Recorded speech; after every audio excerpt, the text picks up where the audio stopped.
during this session, it's called Citizen Engagement at the County Level. And it's an explanation of the county government structure and some opportunities for engagement. I would welcome some participation from people who happen to be on, like Kelly. And I don't see Mike, but Dick Mayer. I'm here. Mike Molina's not here, right? Mike Molina was on listening a little earlier. I just talked to him on the phone. I'm here, Albert. Ago. Well, you are. Oh, there he is. Welcome. Okay. So I'm going to talk a little bit about the structure of government and some opportunities for citizen engagement. I can hear you. Yeah, I can hear you. But I need to first switch back to that PowerPoint, so please bear with me. This is, again, I wanted to start off, and for those who weren't in the initial session this morning, where I talked about the government structure, this is the slide that I used, and it doesn't show everything, but it does show some of the things that we deal with. It doesn't show, for example, the county charter, but I'm just going to go over this briefly, and then we'll start focusing in on the county government and some opportunities for you to engage as a passionate Aina protector. So at the top of everything is the state constitution. And then we have lots of things that happen that are enabled by the state constitution, particularly the Hawaii revised statutes. All of those have to comply with the state constitution.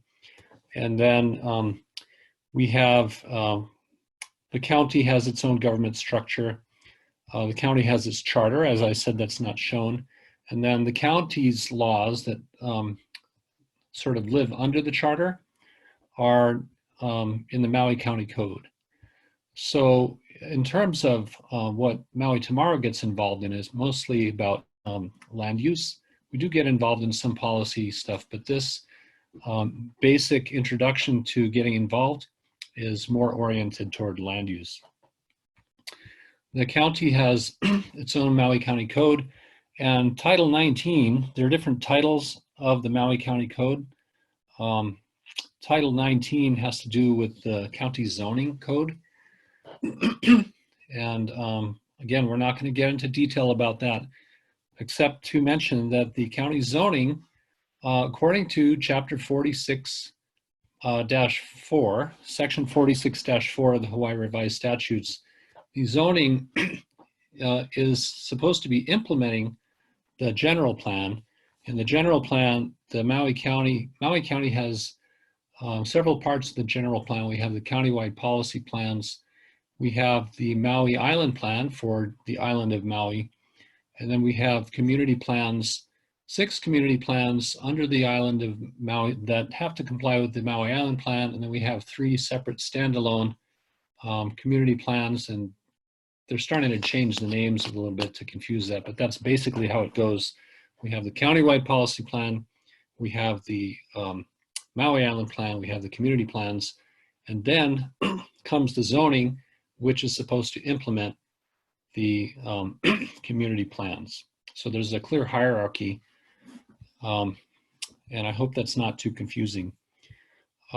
Just briefly, and I'd like to thank Thorne Abbott actually for producing this slide. It's good at reminding me, what is the purpose of zoning? Initially, zoning, there was no zoning, and people would build like not only over each other's property lines, but right up to the property line. And when I was in planning school, they told us about, people would have a fire and there's no separation, there's no setback. And of course, it would set the next house on fire and the next house on fire. So, and also being able to have air and light, air circulation and light, those are the basic reasons for zoning, and also separating incompatible uses. So that's just a little discussion about why we have zoning. And also, when you know what is going to be in your neighborhood, like if you're in a residential zone and heavy industry is not permitted, then you're probably not going to have, I don't know, a smelting plant or you know, a slaughterhouse or something. That's how zoning is supposed to work. We have some quirks here in Maui with what's called our interim zoning code, and hopefully we'll be rid of that soon. Anyway, I'm just going to focus on some of these. And so where we get involved a lot is in the zoning and in the community plans. And then there's the coastal zone management side. Now, interestingly, Maui County, in Maui County, the planning commissions have the authority to make decisions about what happens in terms of special management area permits. And it's not the council in this case. So interestingly enough, and this is important to understand, the way it's set up right now, the people who are on the Maui Planning Commission are appointed by the mayor. And so if you have concerns about what is happening in the coastal zone along the shoreline, you need to be talking with the mayor, and as the elections come up, you need to be advocating for someone who agrees with your views on what happens in the shoreline. The council has no power over the shoreline management decisions. That's important to understand. I'm going to go back here. The Maui Island Plan is a guide that sits above the individual community plans. And I guess the key part of this, there's a whole bunch of core values, and I won't spend time going through these too much, but we have some really good goals in here, like sustainable transportation, housing diversity, sustainable agriculture. And that's really important, especially as we're looking at food security in this time of a pandemic. So, but the other thing that is important about the Maui Island Plan is that it has what are called urban growth boundaries that set the maximum extent of urban growth. Now, underneath that is the community plan level. As we're coming up into the revisions of the community plan, in particular the West Maui Community Plan, I'll just go to this next slide. So the West Maui Community Plan is in the process of being revised. It's almost finished, and they've had to cancel the last couple of meetings because of the coronavirus. But there's been quite an active discussion. In particular, there's some areas like in Oluwalu. The Maui Island Plan shows a pretty big urban growth boundary here. Sorry, I think it's a rural growth boundary, but anyway, it allows for growth in this area, and the discussion has been whether or not that is required as the community plan is revised. Does the community plan have to then expand all the way to the boundary that's allowed by the urban growth boundary in the Maui Island Plan? I hope that's not too convoluted, but the basic answer is it's up to the Citizens Advisory Committee for the West Maui Community Plan update, and then in turn it's up to the Planning Commission, and then in turn it's up to the Council as to whether that urban growth boundary has to be filled out in this go around. So the West Maui Citizens Advisory Committee has chosen not to create any community plan land use designations within the that boundary for Oluwalu and some other places. So it gets pretty complicated, and I'm trying to stay high level, but just to help you understand the relationship of each of these to each other. The purpose and intent of the general plan and community plans is to provide plans that clearly identify provisions that are meant to be policy guidelines and provisions that are intended to have the force and effect of law. And as you can imagine, there's quite a bit of discussion about that in the Community Plan Advisory Committee right now. Maui Tomorrow has been advising the Community Plan Advisory Committee to include language that's enforceable if they want things to be enforceable. So if you say, oh, you know, we should have wetland protection, for example. Well, that's aspirational type language. if you want wetland protection, you need to say, we will have or we shall have wetland protection. So that's in general how the wording works. If you want something to have the force and effect of law, then you need to use the word shall or required or must, terms like that. If it's more discretionary, then you can say, you know, it would be nice, or we should do this. And so I think I beat that one to death already. This is a diagram of the hierarchy, how the plans relate to each other. Again, the countywide policy plan, and then we have Molokai, and I think they call it the Molokai Island Plan now. And I'm not sure if they changed Lanai to the Lanai Island Plan or not, but things are evolving. Underneath the Maui Island Plan, we have the 6 community plans, and these are the different areas that they cover. So the East Maui Community Plan is actually quite large. So that's how that works. And then we also have a Kaho'olawe Community Plan, even though no one lives there. That was considered pretty important to have that. And I don't know if that's going to continue. That'll be up to the council, and maybe, I'm not sure if it would require a charter amendment, but for now, it's there. I didn't want to forget the context in which we are planning here. So this is a diagram of a traditional ahupua'a. We are in Hawaii after all. And it shows, you know, Mauka to Makai, the forest zone, the streams that connect everything, agriculture zone, and the living zone and the coastal zone, where the fish ponds are down at the Makai end.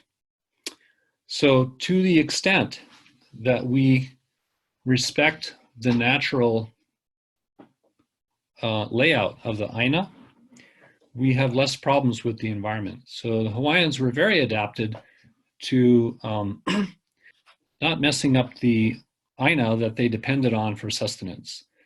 To the extent that we ignore or don't pay attention to these natural features of the environment, then we will have more problems with pollution and issues with land use. So this is actually very forward thinking, and we need to keep that in mind because of where we are and because it works.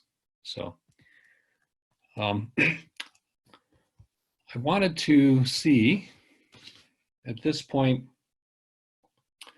I wanted to open it up to questions. This session will have more questions, but first I'm going to ask for comments from our panelists who are here with us, who have some expertise. Kelly King, would you mind weighing in on some of what I've said? I was going to answer some of your earlier questions about the community plan, Molokai community plan, but that's okay. No, go ahead. Go ahead. We have a lot of time in this session. Oh, okay. I know you were asking about the Molokai. You want to bring that slide back up that shows the community plans? Sure, let me do that. So we last, we completed the one right before that, I think. The previous council completed the Molokai community plan, and we're now calling it the Molokai Island Community Plan. And under that plan, it's actually divided into 3 communities: the east end, the west end, and then the central area, which is mostly Kaunakakai. Right. So there's actually 3 different community plans in that island plan now, which is what folks wanted who live there. And then as far as Kaho'olawe goes, there was some concern in the beginning of the term, because I was planning committee chair back then, about taking Kaho'olawe off. However, when I brought it up as a subject, all the council members were complaining, why are you putting this on the agenda to take it off? We should keep it. So it stands right now. It is one of the community plans that we're responsible for as a county. However, we have no jurisdiction over it because it's actually federal. It's it's run federally. I think it's run by at the end of the list of community plans to work on. Isn't it run by the state? It's owned by the state now. Well, it was occupied by the feds, and so they're between the state and the federal government. They've actually developed what I would call is their kind of plan for Kaho'olawe, but um, it is on the county's list of community plans to develop, and it's at the end of the list. Okay, So yes, it would take a charter amendment if we wanted to take it out. thank you for that. And I just want to mention, though, that this section is also about citizen engagement. So I did spend quite a bit of time talking about the county government structure. But there's also, I'm going to go back to this other slide. And I was trying to show you that I actually have a copy of the charter here, because you were mentioning that we don't have the charter. Oh, what? No, it's just not in this diagram. Can you see this diagram? I do. Okay, so,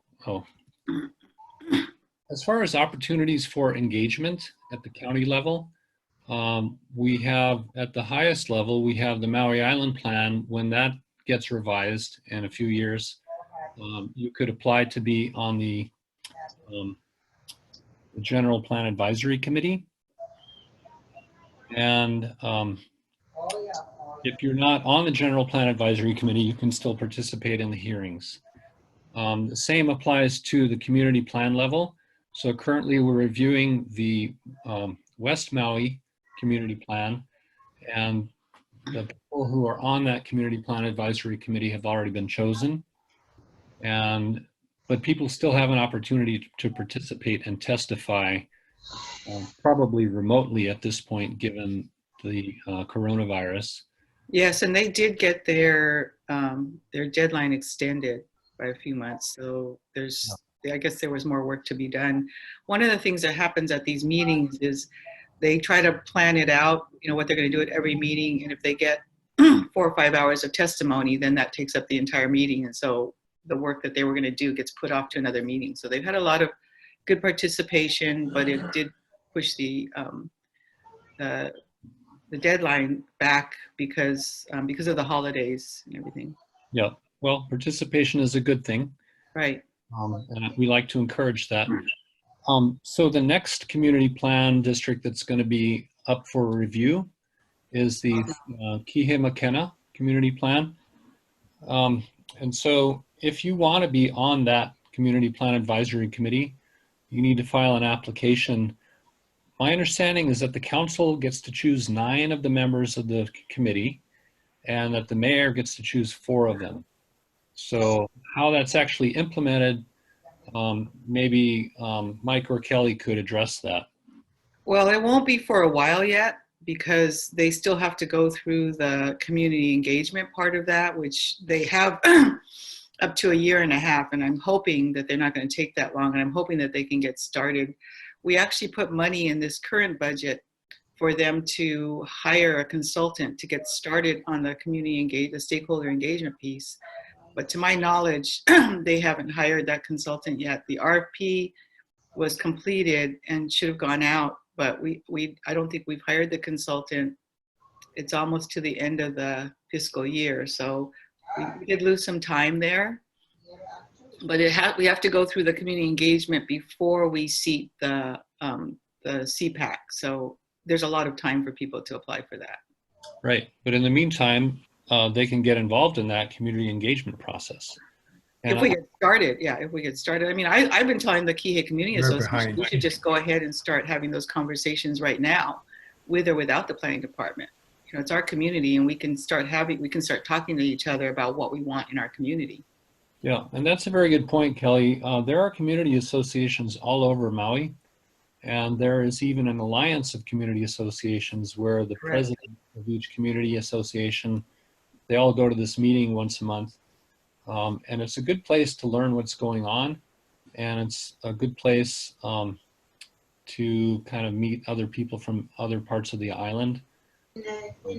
And Mike and I, as you know, we're both working on trying to get the Advisory groups. Advisory committees in our respective districts, and so those can also act as catalysts for this kind of a discussion, because that's a district-wide advisory, not just a community. In South Maui, we have Ma'alaya has a separate community association. Kihei has a separate community association. Maui Meadows has a separate neighborhood association. McKenna has one. Wailea has one. But the South Maui Advisory group is designed so that it brings all those communities together within our district. And I think Mike's is the same way, that we're trying to give a big voice to our constituents in our areas when it comes to Shoreline planning, communities. but also, yeah, go ahead, Mike. Yeah. Oh, no, I just want to add into what Kelly's saying. We want, I guess it ties into civic engagement with regards to the two advisory groups that Kelly and I are proposing to get our citizens involved. This is one way.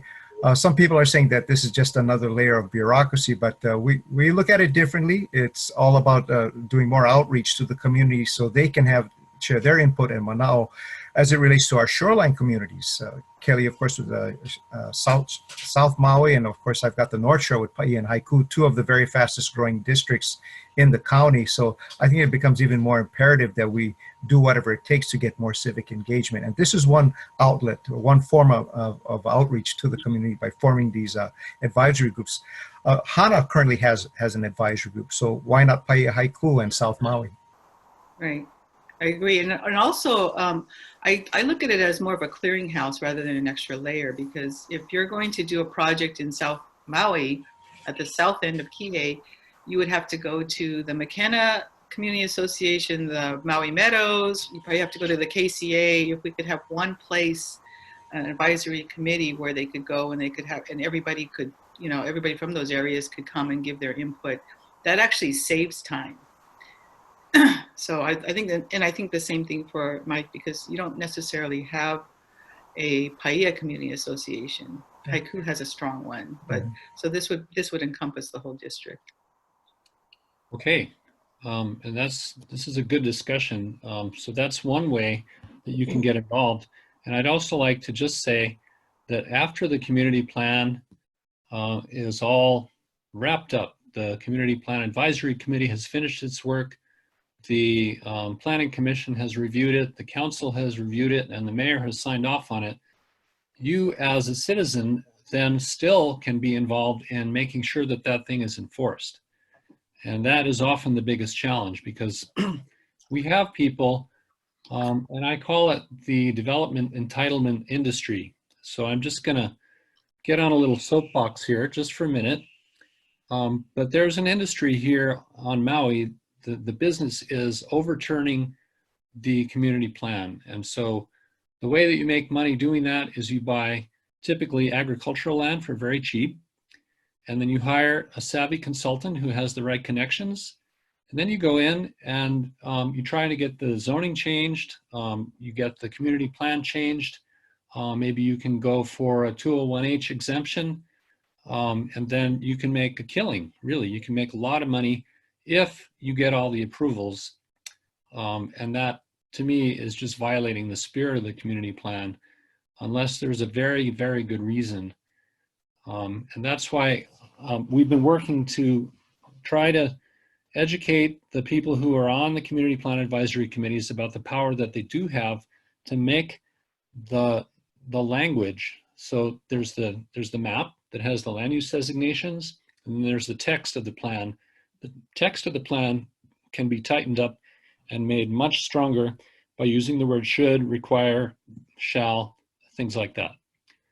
So anyway, I'm off the soapbox now, and we're going to go back to my other diagram.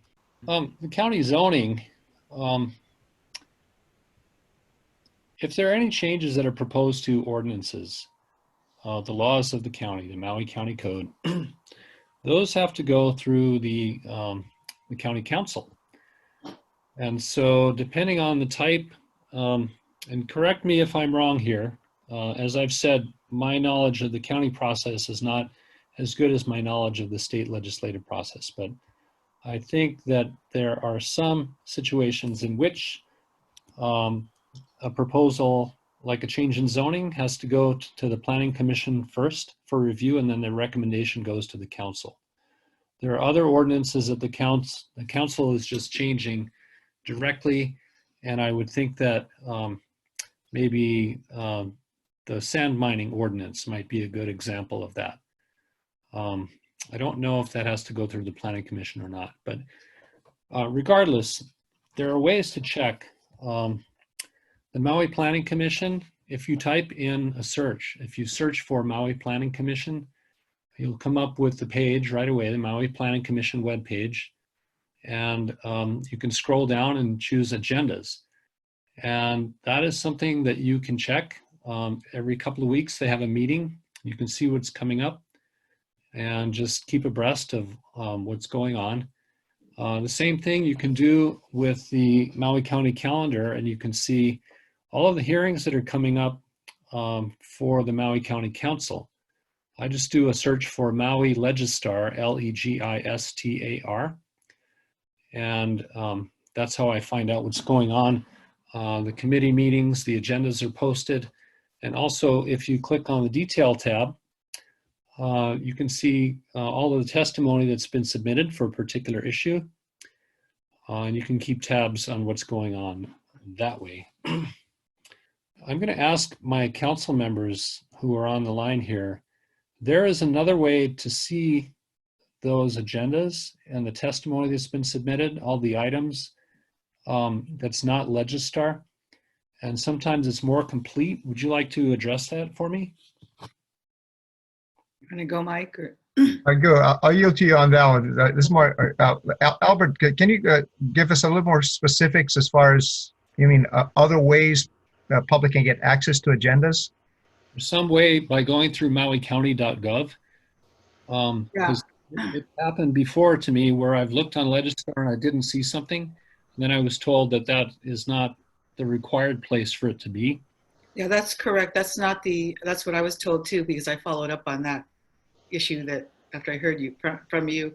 But we apparently are not required to put it on mauicounty.us, but it is required to go on mauicounty.gov. So everything, we need to drive people. I actually spoke with OCS and said we either need to drive people to that site first, or we need to start adding everything onto the .us site, because a lot of people didn't know about the chairs meeting last time because it wasn't posted on the mauicounty.us is considered the council website, but it's an unofficial website. The official county government website is the mauicounty.gov. Okay, so if some Albert, I just want to add, when all else fails, just call your council member or call the council chair or Office of Council Services, and if they can put you, I believe, Kelly, if you can correct me, I believe they can, if you're requesting, you would like agendas sent to you in the future, they can put you on a mailing list and have agendas, I guess, emailed out to you or sent out hard copy. Yeah, and I think they can do that with the chairs meetings too. I think that was the issue. They weren't doing that with the chairs meetings, but they, you should be able to get on that list, because you can't just rely on the fact that you look at it, because you don't know what you don't know. If it's not posted there, you won't know about it until sometimes it's too late. So the best way is to get on, because you can get on our website, the mauicounty.us, and there's a link that you can request notices to be sent to you. Okay. Can I interject something here, Albert? Yes, please. Okay, so you can call Council Services. They have a link which will take you right to the agendas with the blue writing at the bottom, which is the hyperlinks to all the documents for that agenda item. And that particular link, you'll never get to the wrong site, which is, I've gotten so many times, like you were saying, where you get to a place and you get an agenda and there are no hyperlinks, which is kind of crazy that there are two of them. But you can ask Council Services to send you the link. And if you use that link, you'll never go wrong, because it takes you to the right place where you can see agendas, and even links you to the places where you can listen to the minutes or get to the video to the minutes. But you will be on the right place if you get it from Council Services. Okay. And they should post that on the site to make it easy for everyone. Well, we're going to make it even easier. If you registered for this before yesterday, you got a link to a web page that we have on the Maui Tomorrow site that shows you all a lot of tips and tricks for dealing with the state legislature. We are Fabulous. going to develop another one that's county specific. So we're going to try and make it as easy as possible for people to engage. I'm going to share my screen again, but first Could I offer one more thing here? The average person listening may not realize why it's important to have those little blue clicks from the agenda. They get you the primary documents. So if you see something on the agenda, you may not even know what it's about. But if you click that link, it will tell you this is a report, this is a decision, this is a referral. And so you get the information you need to know if you want to submit testimony, if you want to come down and testify. So it's really essential to have what's called the supplemental materials that go with the agenda, because the agenda is a bit, shall we say, sort of jargony. You have to speak the county council jargon in order to know what that. It's not in plain language like people speak.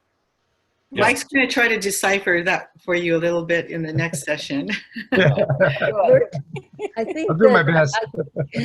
we want to move on to Albert, if you give me 3 minutes, I think I could summarize with a personal experience from the public of all of the things you've just spoken about. Claire. That is for the next session. Oh, that's for the next session. Yeah. Okay. So we're not in that session yet. All right. Getting there. Thank you, Yo. And we do All right. have a couple of people who have their hand up. Nick Drantz. Can you hear me, Nick? Yes, I don't have a. Aloha. Aloha, Nick. Hi, Nick.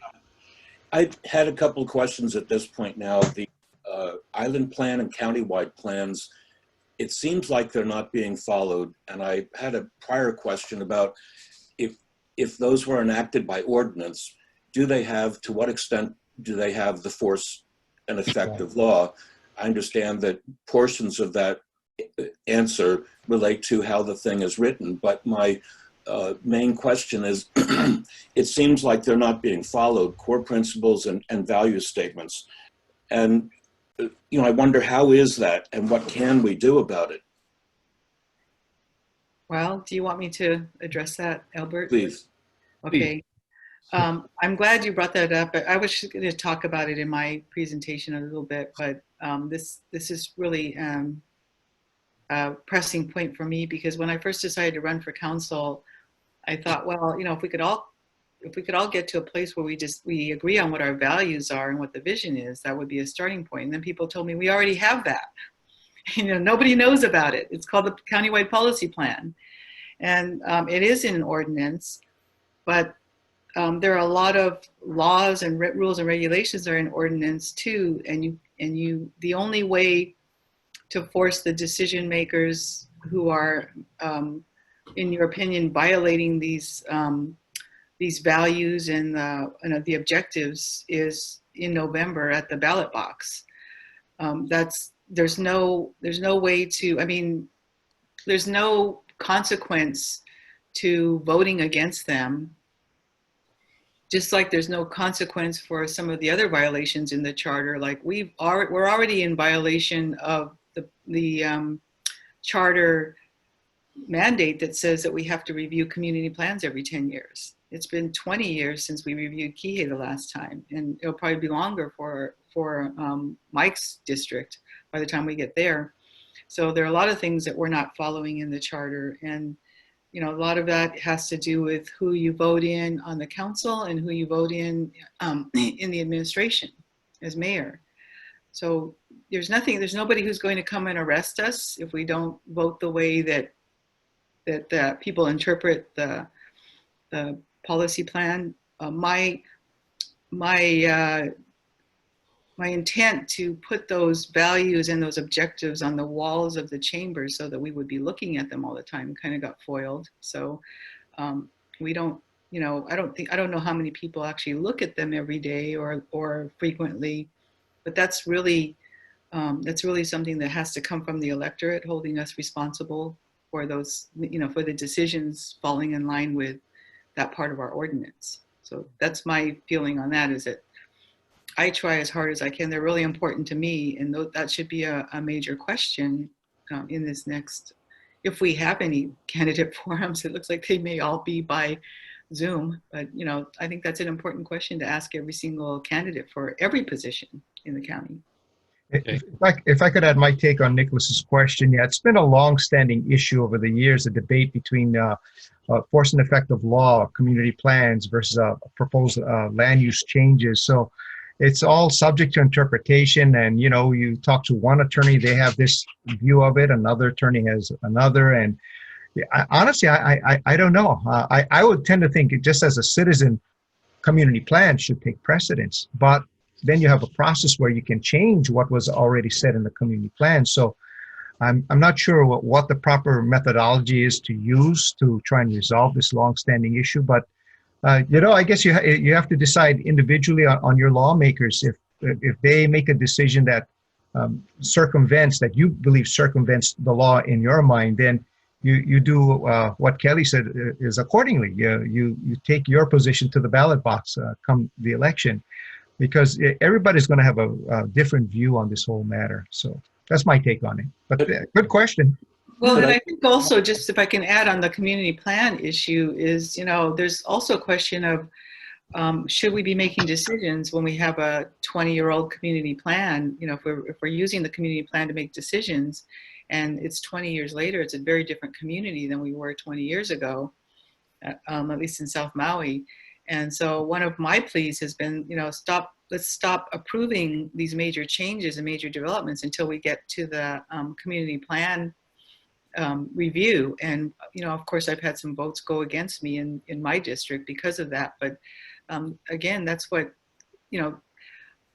that it's a way, and I'm not accusing anybody, but it's a way of circumventing the system, because if the planning department's not bringing up the community plan review and keeps pushing things forward, that's kind of out of the council's hands. We've got to get the planning department. The planning department is the one that drives these reviews. And so I don't know if we just need to revamp it, but all this stuff is kind of at the base of why I think we need the managing director revamp, so that we're not holding things hostage, or, there's no question of whether it's political. It should just be logistical and operational.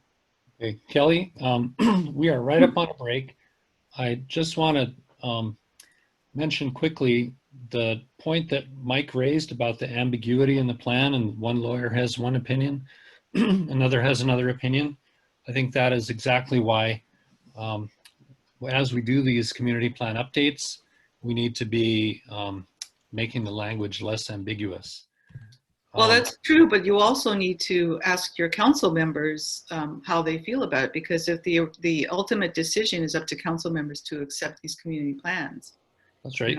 They come to us. So if we decide that community plans have the force and effect of law, then we are going to act accordingly. And so that's kind of where it comes back to the electorate. Are you going to hold your council members accountable for that? That's right. Okay, we're right up on the break, but we've got people who have been waiting with questions, so I'm going to extend it just a little more. Looked like Nick disappeared. We've got some questions here on the Q&A. Mary Trotto asks a question that apparently I missed before. If we approve a charter change to have a county manager, how does that affect the Planning Commission appointments? I don't think it does, because you would have to change the part of the charter that says, well, maybe I'm wrong on this. Who appoints the planning commissioners if we have a county manager instead of an all-powerful mayor? Okay. Can I throw my thoughts into that? Please. Well, if we're looking at the new city manager system, I think Kelly can elaborate a little further, but initially I would think it still rests in the hands of the mayor with the nominations to the council, and the council, confirms or denies. I guess it depends on which plan we're looking at. I know there was a plan put out by Mark Hyde and some other folks. And I'm not sure what that plan contains as it relates to the appointments of people serving on planning commissions and so forth. So I think maybe Kelly can elaborate a little bit further on the particular plan that we're looking at. It depends on which county manager form is adopted. Is that right? Right. Depends on the format.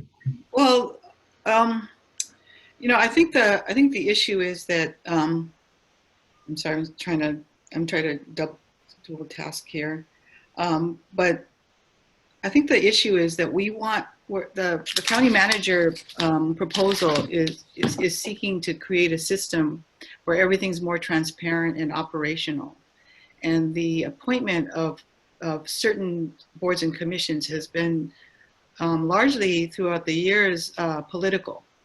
And so we've seen, you know, we've seen some favoritism, and we've seen some bypassing of people who have been trying to get on some of these boards and commissions. And I've heard from people that they've been applying for years to get on the planning commission, and they don't ever even get looked at. So the idea is to try to create a system where everything's looked at a little more fairly. And whether it's the mayor or the managing director, I think going to this managing director system creates that atmosphere of more transparency. Now, one of the things that I was trying to get, and I think it's been referred to by this new council in the previous term, was a list of all the people who apply, because we're making decisions when the council approves positions on any commission. We just get one name. So we're not looking at a list of names and saying, well, these other two would be better than this person, or, you know, all we're given is one name. And then if we say no, then they'll give us another name. But we don't know the next person may not be, you know, even as acceptable as the first. So we don't. It's like if you went to the ballot and it said, you know, who do you want for your South Maui council member? And it has my name, Kelly King. If you say no, we'll give you another person to choose from. No, you don't get that. You get all the people who are running, and then you make your choice. And so we don't get that at the council level. We only get one name to either approve or disapprove.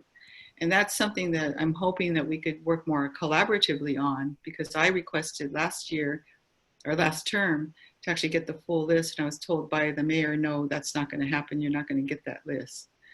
So there needs to be, I think, more of a spirit of cooperation, which I think that this managing director proposal does.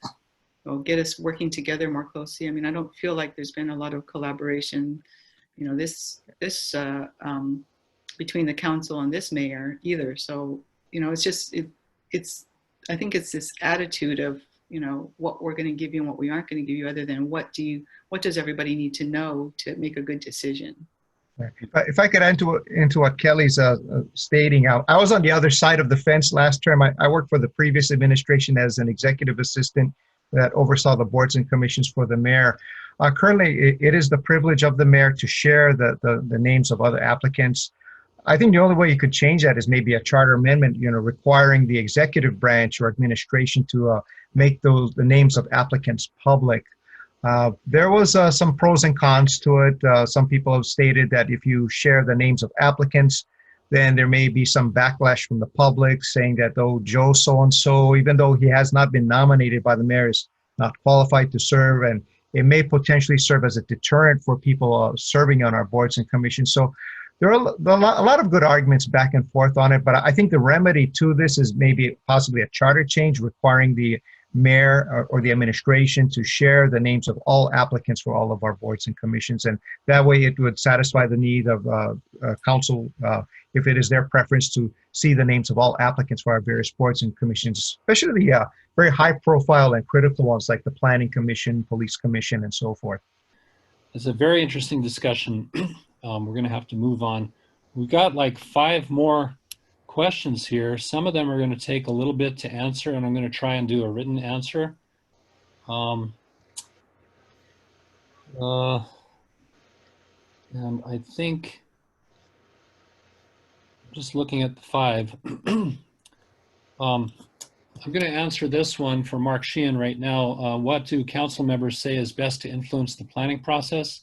That is going to be dealt with in the next session. And we're going to have to answer the rest in a written form. We're going to go to a break. Thank you very much.